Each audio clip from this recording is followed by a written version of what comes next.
Lovely. We're good to go. Okay. So Pascal, it's really lovely to be with you today, and perhaps you can share what you're offering right now and what your clients will gain from your service. Yeah, brilliant. Well, I work with women, predominantly mothers in their 40s, so anywhere kind of like late 30s to early 50s. And my clients are married and feel like they've lost their way a little bit, have raised children, but, children not necessarily have left home yet, but children are certainly gaining more independence and needing mum a lot less now. And somewhere along the journey, she's lost her and her husband aren't communicating very well together. They're very stale, and she feels stale. So my work is a combination. I'm a counsellor. I'm a trained relationship counsellor. So even though I work with individual women, a lot of that is relationship based. And I'm also an attachment based counsellor. So I fundamentally believe that how we are raised as children, how we receive love as children, how we witness the love of our parents, and how our family dynamic generally works, very much informs what we do in our adult relationships later on. And so I use a lot of that knowledge and a lot of that understanding, and really just I like to say that I just hold a mirror up. A lot of these things are conscious, but a lot of it is actually quite subconscious as well. And so once we're able to shine a light on it and really help my clients understand what is going on there, then they're kind of with knowledge is power, and they can make the changes that they need. So there's a lot of mindset work, there's a lot of family work, there's a lot of confidence work, and there's a lot there about, fundamentally it's about what we think we deserve. I do a lot of work around self-worth, and that kind of ties back to what we've grown up with and what we've experienced. I totally agree with you, Pascal. I'm sorry to interrupt you there. No problem. Just thinking of questions that people watching this might wish to know. And are you working with the lady on her own, or as she shares with you what the dynamics are, do you then get the partner involved as well? It's a great question. It's a question I'm asked frequently. So look, I'm really flexible, and I'm I just don't believe that in this kind of work we can be rigid in our own boundaries. Essentially, I work one-on-one, and that is the major bulk of the work. But as I said, with all relationships, we have to kind of go with what we're presented with. If there's a need to bring husband, partner in, even if it's just for half of a session 2 or 3 times, then that's absolutely fine. I've actually done it with a mum where we've brought an adult, a young adult child into the conversation as well, and really talked about how they are communicating and how they are kind of like really butting heads. So essentially one-on-one, but absolutely if there's a need and a benefit, obviously, to bringing the partner in, then I'm quite happy to do that. And your online program, how long does that last, Pascal? So it's 4 months, and we work for 16 sessions for an hour on Zoom, exactly like we're doing now. But they also have access to me via text, so texting or WhatsApp. Because I think anything that comes up in between sessions, they want to be able to share that there and then. We don't want to have to be waiting until Tuesday at 3 o'clock before they can bring up something that's come up. Especially if I've set them like a little task to be doing, sharing wins, or sharing bits like didn't quite go to plan. How can I have done that differently, or what do I do next? So it's 4 months full on work, direct work. Fantastic. Sounds amazing. I think that you should be really busy, because we're all stuck together right now as families under the same roof, which is quite challenging for people, especially when there are children around. Yeah, absolutely. I think it creates stress. It creates a time bomb, if you like, and one or the other can just go whoosh, and it can be quite challenging to deal with. Absolutely. And I mean, the thing is that, you know, I mean, you're a mother, I'm a mother. We all, you know, we all want what's best for our children. And this is kind of like the crux of it, really, is that we end often, like not everybody, but often we end up sacrificing ourselves for our children. But actually what our children are learning is that we are not prioritizing ourselves and that we're not happy. So if you want to have happy children, you have to be happy. Yeah, it's leading by example, isn't it? It is, absolutely. And I did a little video slide on this the other day, actually, because, you know, like we talk about communication, we talk about effective communication, we talk to our children about sharing problems and, you know, being empathetic and being compassionate and, you know, like really being able to wear their heart on their sleeve. But if we're not modeling that ourselves, then they're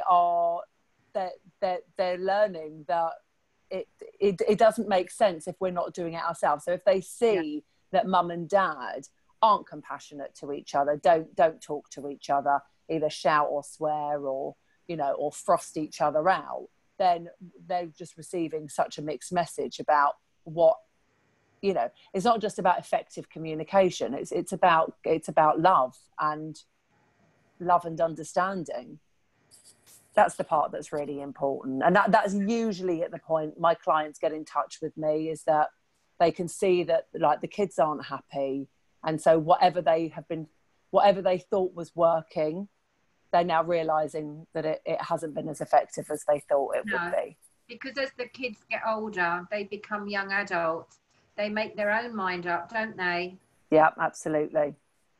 Absolutely. But I mean, you know, genuinely, I love it. I really do. I was a social worker for I wasn't a social worker for 18 years. So I've got 18 years of working with social services and as a social worker. Yes. And you know, it just didn't give me that delight. Now I'm doing something that I feel like really does make a difference. You know, like, don't get me wrong, the social workers are heroes. Absolutely. Like, absolutely. Yes. But it just wasn't for me. I'm much better on actually going in and kind of doing the change the way that I'm doing it now, which is wonderful. And obviously it's fulfilling because it makes your heart sing, and it does make my heart sing. That's how it should be. So we're in a time right now of this huge change going on in the world, and it gives people that space of, well, I kept saying I hate that job, well, let's do something about it. Absolutely. You deserve better. A time to know that life is precious. You're here 1 minute, you're gone the next. While you're here, if you're not doing something that brings you joy, then change. Yeah, absolutely. Absolutely. So tell me a little bit about, because I know we're quite similar in what we do, aren't we? But you're at the other end. I'm the follow-on. So I'm a huge believer of the book Harville Hendrix, of, you know, repairing and learning from each other in the relationship. Because if you don't learn from that person, then you'll go into the next relationship and the same pattern will follow until you learn the lesson. So if I'm working with individuals, or very rarely couples like what you do, I always encourage, you know, what did you love about that person in the first place? And they've forgotten. But when something doesn't work because that person has had a midlife crisis and he's off and the grass is greener and he wants to be with somebody 15 years or 20 years younger, then that's his free will. And I'm dealing with the result of that bomb going off with the ladies who I work with. So they're either in the process of disbelief oh my God, I can't believe he's done that. I've been with him for 10, 15, 20, 25 years, however long, and he's gone off. A man doesn't normally just go off if there isn't somebody else involved the majority of the time. And then they start to question themselves. What's wrong with me? What has she got that I haven't got? And all of that kind of stuff. So I've got a 90-day program to help them using short video coaching exercises and using meditation podcasts to help them to heal and put the pieces of that fractured heart and patch it up again. And through the journey, we go into self-love, self-esteem, self-respect, and all of what I call the selfies, because rather than just go straight into another relationship, because they're looking for that love, they're looking for that connection, and repeating that pattern, we get that person up in their vibes, and then they resonate at a higher vibe, and a man can come in and enhance them, rather than that repetitive pattern of, oh, when I look back over my last 2, 3, 4 relationships, each one's had an addiction. One might have been addicted to gambling. One might have been addicted to overeating. One might have been addicted to nicotine. It could be anything, but there's a pattern, and it's repeated until that person learns the lesson. And the only thing they can do is change themselves and raise that vibe, which is what my 90-day course does for my clients. Amazing. And then from there, they're prepped to go to the next level, is to dip their toe back into dating, which can be really scary when you've been with somebody a very long time. Just even the thought of getting naked with someone is like, whoa, I can't even go there. So that would be the next step. But first of all, we do the 90-day one that I've got off in my offer. Okay, that sounds fantastic. So your clients are single, always? They're separated, or they're going through a divorce, or they are divorced. It can be in that ratio.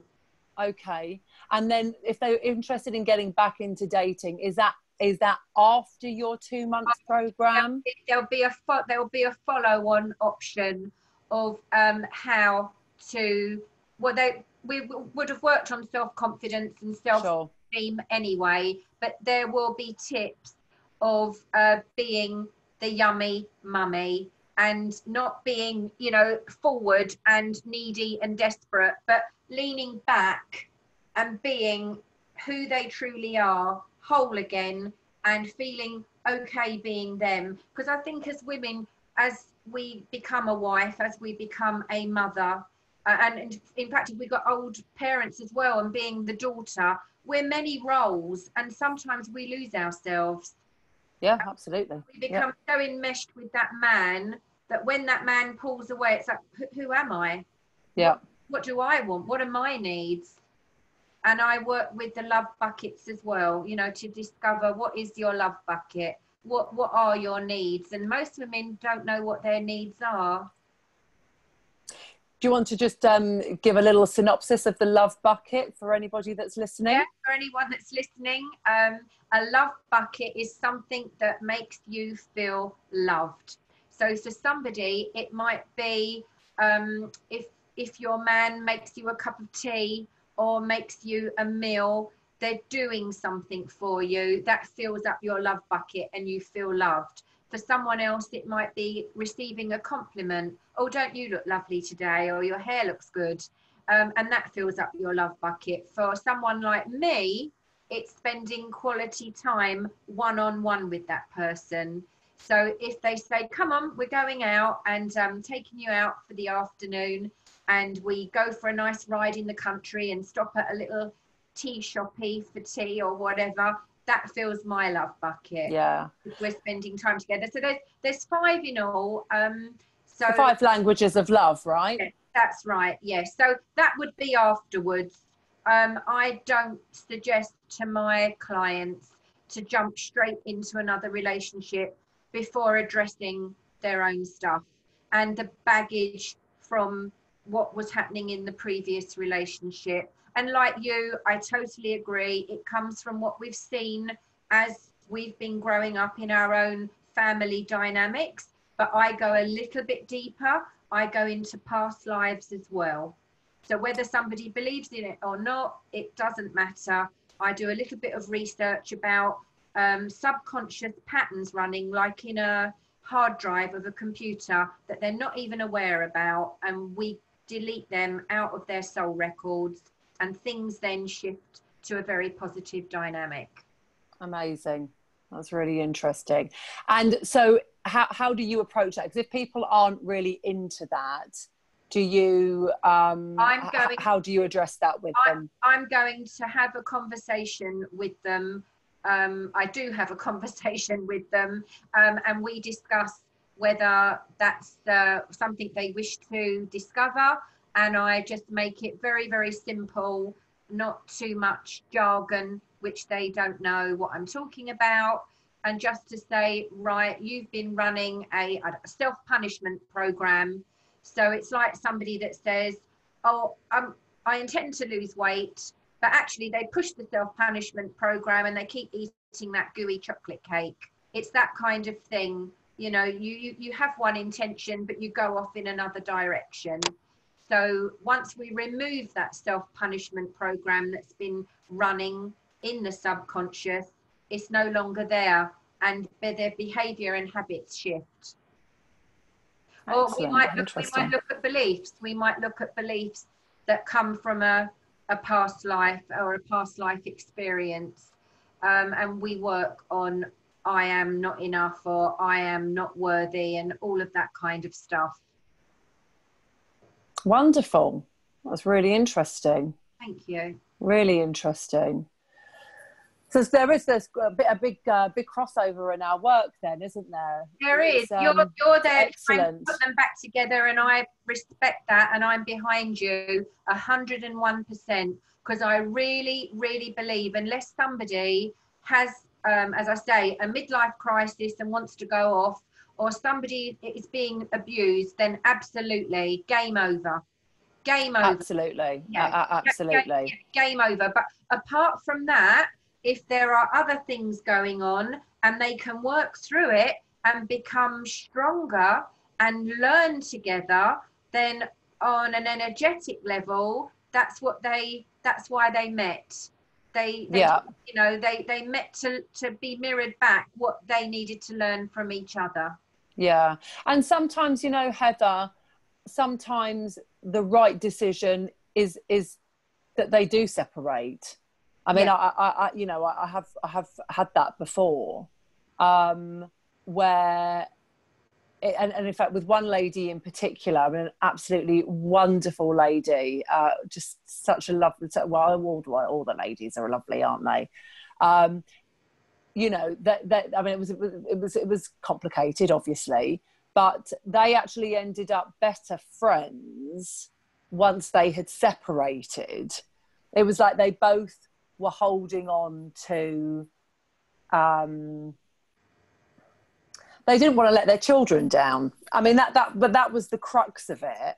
She didn't want to let her children down. He didn't want to be the one that ended it, and he didn't want to be the one that was seemed to be jumping ship.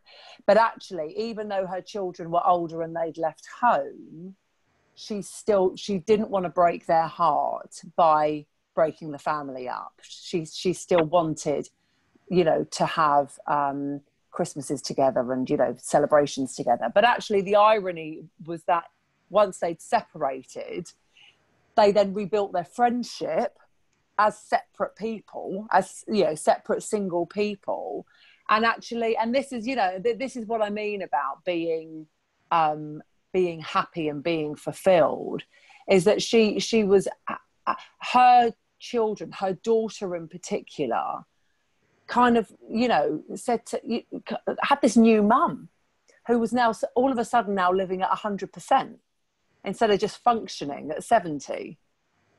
You know, so Yes. yeah, I mean, yeah, I don't want to confuse Yeah. the issue. My job is definitely about, you know, trying. Yeah, My job is about making yeah. sure that you are doing what's right and that you are living your best life, as you know, as Yeah, cheesy as that sounds. absolutely. And if there is a completion of the learning, then there is movement in separate directions. And the reason I'm focusing on this particular aspect is because I've been there myself. So I was Yeah. with my husband for 34 years. I met him just before I was 16. Wow. So when I came out into the dating world, I had never been in the dating world as an adult. So Yeah. I realised that there was no map, there was no guidance. But and with all due respect to you, it would have changed a lot over that time as well. Absolutely, absolutely. So because of that, I've created this program for people similar to what I was going through without any roadmap. So this is a little bit of stepping stones, which I wish I would have had since then. And since then, I've had another relationship, which was lovely, and it lasted 8 years, but it completed.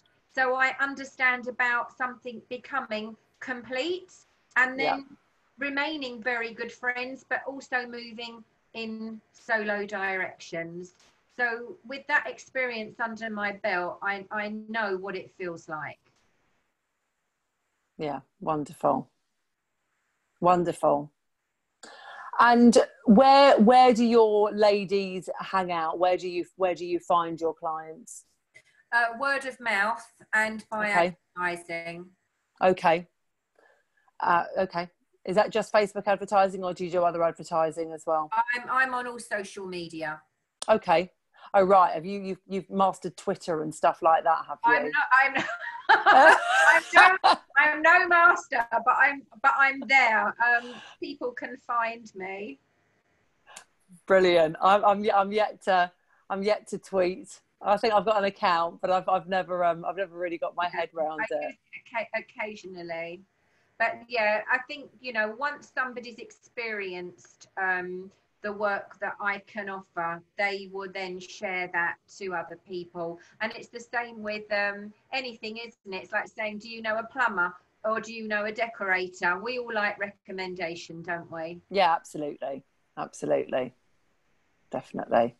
Yeah. Oh well, that was wonderful, excellent. I think that's yeah. Well, I think we're both very. I think, you know, what you know, my heart's kind of like feeling really happy now, and I think what I've got from this is that we're both doing jobs that not only do we think are very valuable, but that we actually both love and really enjoy, and I think that's what makes the work that we do so special. I feel honoured. I feel honoured to be part of someone's path and to help them forward and become, as you say, 100%, because sometimes life is a situation where they're not truly being fully their full potential. Yeah, absolutely. Absolutely. Well, wonderful. Well, keep up the good work. And you. Lovely. It was lovely speaking to you. And to you, Cass. I'm going to end the recording now. Okay, lovely.